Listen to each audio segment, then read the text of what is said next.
Hello, this is Mrs. Barr, and I'm going to be reading The Wild Robot to you today. Now, I'm reading chapters 60 through 64, but I might have to break halfway in between. So I will let you know if that's what I'm going to do and when I'm doing it. And then there'll be two links for today. So here we go. Chapter 60, The Fish. Help! Help! He's got my tail! Paddler was splashing and screaming in the pond. Mr. and Mrs. Beaver were nowhere to be seen, so Roz picked up a fallen tree branch and stomped it into the shallows. Grab onto this, she said as she reached out with the branch. Paddler grabbed it with his big teeth, and the robot lifted him up out of the water. And there, hanging from the young beaver's tail, was Rockmouth, the grumpy old pike. In one quick movement, Roz pulled in the branch and gripped the fish with her two hands. Paddler flopped into the water, where his parents suddenly appeared. "What is wrong with you, Rockmouth?" Mrs. Beaver dragged her son away. "You've always been a nuisance, but this time you've gone too far. Do us all a favor, Roz, and toss him to the vultures." "I cannot do that," said the robot, "but I might be able to help." And there's the robot holding Pike. Roz placed Rockmouth in a deep puddle near the pond where he couldn't swim away. Then she waited for the fish to explain himself. Fish aren't very talkative, especially grumpy fish like Rockmouth. But eventually he opened up to the robot, and before long she was waving for the beavers to join them. "Rockmouth used to live in the river," said Roz as the beavers shuffled over.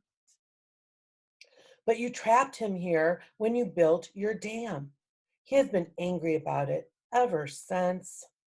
That doesn't give him the right to attack my son," hollered Mr. Beaver. "It most certainly does not," hollered Mrs. Beaver. "I'd be upset too," said Paddler softly. "I'd hate to be kept away from my home. Mr. Rockmouth, you should have said something sooner." The fish looked up from the puddle with a frustrated expression that meant, "I tried, but no one was listening." Well, the situation had to be remedied. And you can guess who rose to the occasion. Roz was determined to get Rockmouth back to his home. After she explored the nearby waterways, it became clear that she would have to carry the pike through the forest and across the great meadow to the nearest bend in the river. "I need a large container," said Roz to the beavers, "something I can fill with water so Rockmouth can breathe while I carry him home. I could make it myself, but I thought you might like to help." It couldn't have been easy to overcome her anger with Rockmouth, but after Mrs. Beaver had a chance to cool off, she finally came around. "I suppose we're partly to blame for this whole situation," she muttered. Then the beavers did the right thing, and together they carved out a wooden barrel for the fish. "Here you go." Mrs. Beaver rolled the barrel over to the puddle where the robot and the fish were waiting. "This should work nicely. Rockmouth, I hope you're happy back in the river." Rockmouth just flicked his tail in a way that meant, "Will someone please take me home now?" Roz filled the barrel with water and a grumpy fish, and then they were off. She carried Rockmouth through the forest and across the meadow until she was standing on the riverbank. "Welcome home," said the robot. Then she tipped the barrel and the fish plunked into the river. Rockmouth's face poked above the surface. He flashed a big toothy grin, and he quickly swam away. Boy, I have to say, Roz the robot is very good at being creative and innovative and figuring out ways to help this fish. Chapter 61, The Robot Stories. The story of how Roz helped Rockmouth spread throughout the river and across the island, and it was soon followed by other robot stories. There were stories of Roz growing gardens in dry, barren places. There were stories of Roz nursing sick animals back to health. There were stories of Roz creating ropes and wheels and tools for helping her friends. But most of the new stories were about the robot's wildness. You see, Roz had noticed that the wilder she acted, the more the animals liked her. And so she barked with foxes and sang with birds and hissed with snakes. She romped with weasels. She sunbathed with lizards. She leaped with deer. That spring was a very wild time for our robot. Seems to me Roz is learning to do things that the other animals like to do and do it with them. I wonder if that's what they like about her. That was a short chapter. Now it's chapter 62, The Return. It was a quiet afternoon on the pond, but the quiet was gradually being overtaken by sounds not heard around there for many months. The sounds grew louder and louder, and then a flock of geese appeared above the trees. Honk, honk, honk, honk. Most flocks of geese move lazily through the sky and trail off in wobbly lines, but not this one. This flock was fast. It flew in a perfect V formation, and it was led by a small, graceful goose. The flock flew once around the pond before gliding down and gently splashing into the water. The geese gathered in a tight group in the middle of the pond. They floated there for a while, softly honking to one another. And then the leader broke away with the others. He swam straight toward the nest, waddled into the garden, and fluttered up to his mother's shoulders. "Welcome home, son," said Roz. "It's good to be back, Ma," said Bright Bill. And there you have it. There's Roz with Bright Bill the goose. And now, chapter 63, The Journey. After months of separation, Roz and Bright Bill, mother and son, were together again. And they had so much catching up to do. They went into the nest and the robot built a fire. Then the goose gazed into the flames and told the story of his winter. This is what he said. "We spent the whole first day of our migration flying over the ocean. It seemed like the ocean would go on forever. But just when the flock was getting tired, Longneck pointed." I lost my space. Hold on. Longneck pointed to some tiny islands on the horizon. We flew down to one of the islands and ate dune grass and rested our wings. After a few days of hopping from island to island, we reached the mainland and continued over fields and forests. And then the snow began to fall. I'd never seen snow before, and at first I thought it was beautiful, but it just kept coming. The others explained that the snow was early, that we were never supposed to see it, but there it was piling up around us as we tried to sleep at night. Longneck worried that the weakest geese wouldn't survive, and he was right. We lost old Widefoot to that very first snowstorm. We tried to fly around the snowy weather, but we got completely lost and the weather became even worse. Lakes and ponds and rivers began freezing over. We couldn't find food or water, so we ate snow, and that only made us colder. We had trouble cleaning ourselves, and our feathers became dirty and heavy. The flock was in bad shape, but Longneck kept us moving. "We are geese," he squawked, "and geese keep going, squawk." One day we were struggling through a snow shower when we saw something called a farm. It had perfectly square fields and enormous buildings, and stomping her way through the farm was a robot. "She looked just like you, Ma." Longneck sent me over to speak to the robot, but I couldn't understand anything she said. So I just followed her through the farm and around a corner, and then I saw something I never expected. Plants. Bright, colorful plants. I didn't understand how plants could live in such cold weather, but then I saw that they were actually inside a building. I learned later that the building was called a greenhouse, and it could have clear walls made of something called glass. The robot pressed a button on the wall, and a door slid open, and warm air came rushing out. I hadn't felt warmth in so long that I just had to follow her inside. My, it was like summer in there. The air was warm and sweet and sticky, and there were rows and rows of different plants. The robot didn't pay any attention to me, so I wandered around the greenhouse, nibbling on leaves and drinking from puddles. Then I heard a scratchy voice behind me. If I were younger, I would have killed you by now. I spun around, and there was an old cat. She walked on two stiff legs, and her fur was gray and clumpy. The cat's name was Snooks, and she did something very nice. Actually, she didn't seem very nice. But then she saw the other geese out in the cold with their faces pressed against the glass, and she told me how to open the door. You can rest here, said Snooks as the flock hurried in. But stay out of sight. The humans aren't as friendly as me. None of us knew what humans were, but we didn't care. We were just happy to be out of the cold. Loudwing was so happy she cried. The flock drank and ate and bathed and slept and stayed out of the way. Snook showed us where to leave our droppings so they wouldn't be noticed. And for a few days, the greenhouse was our home. Once or twice a day, the robot would go outside and return with a box or a bag, but most of the time she stayed inside and quietly worked on the plants. There was a barn that I just had to explore. It was filled with animals and machines and piles of straw and two robots. One robot was fixing a broken door when I walked in. She was using a loud spinning tool called a saw. She pushed the saw through a long piece of wood, and dust shot into the air.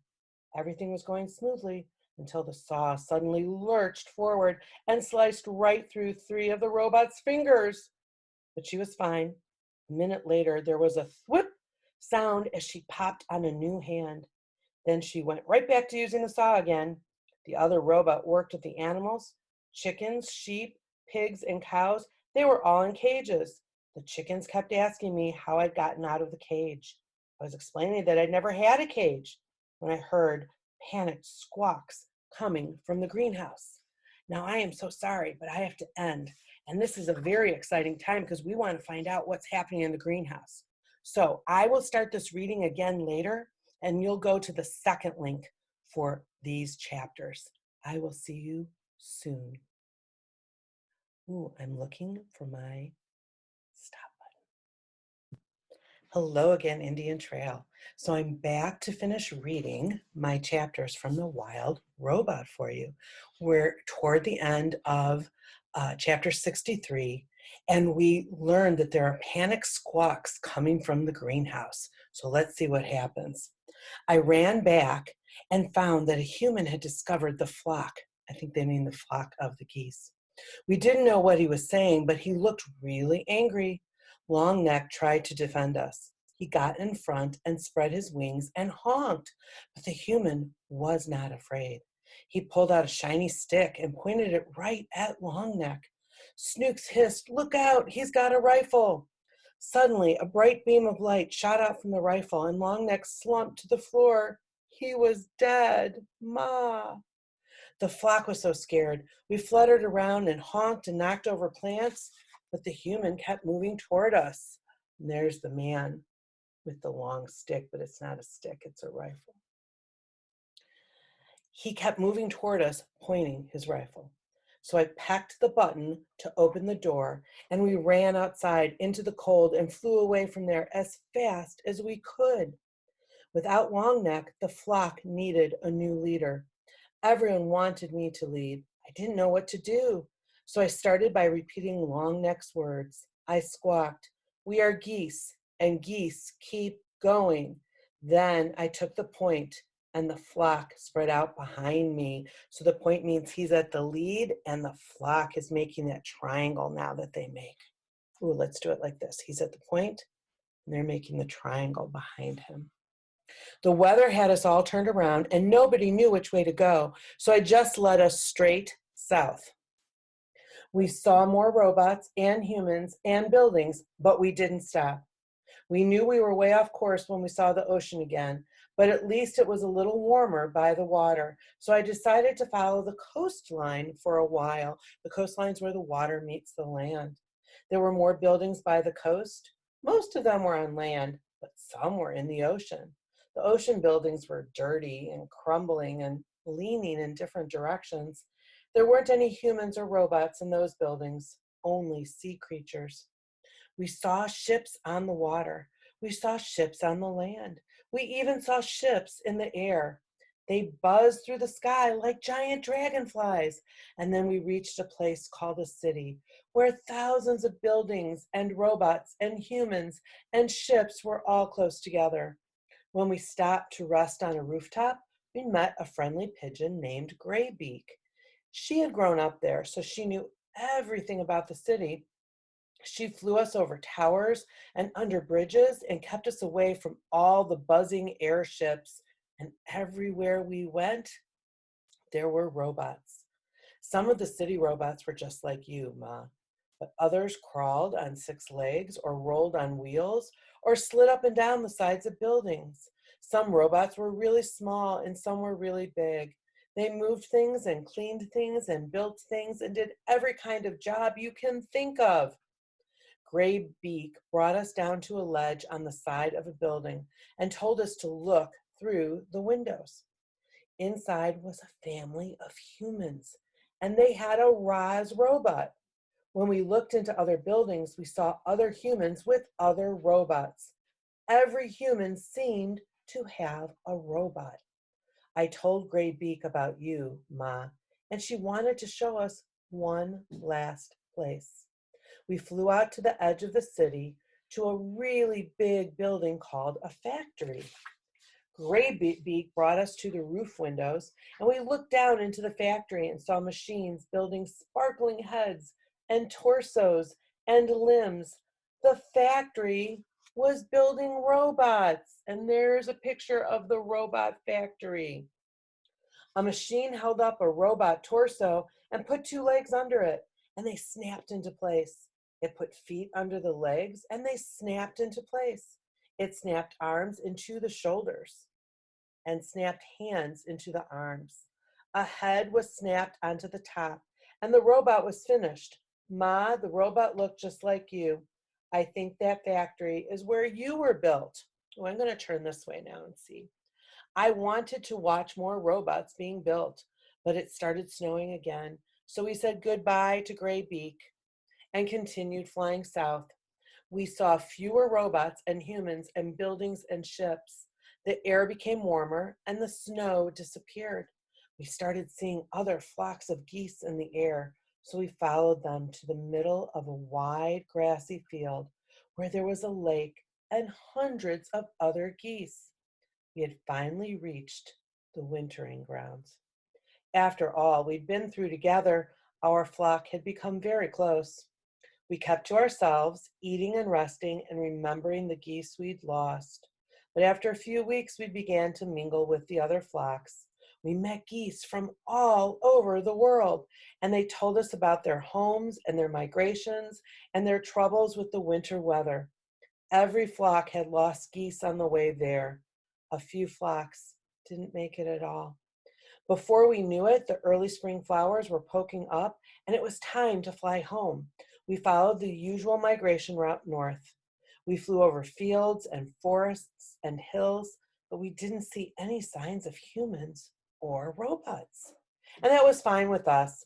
Eventually, we reached the ocean, and then our island, and then our pond. And then I saw you. Chapter 64, The Special Robot. After Bright Bill told the story of his winter, he and his mother sat in silence and thought. They thought about poor Longneck and the human who had killed him. They thought about farms and cities and factories. They thought about Roz and where she truly belonged. Then, after a while, Roz told Bright Bill her own winter story. She spoke of her long, dark hibernation and how she had awoken to find the nest caved in around her. She spoke of blizzards and frozen animals. She spoke of the many lodges she had built and the one that caught fire. But she mostly spoke of all the new friendships she had forged. I used to think that you were the only animal who would ever care about me, she said to her son. I worried that without you around, I would be alone again.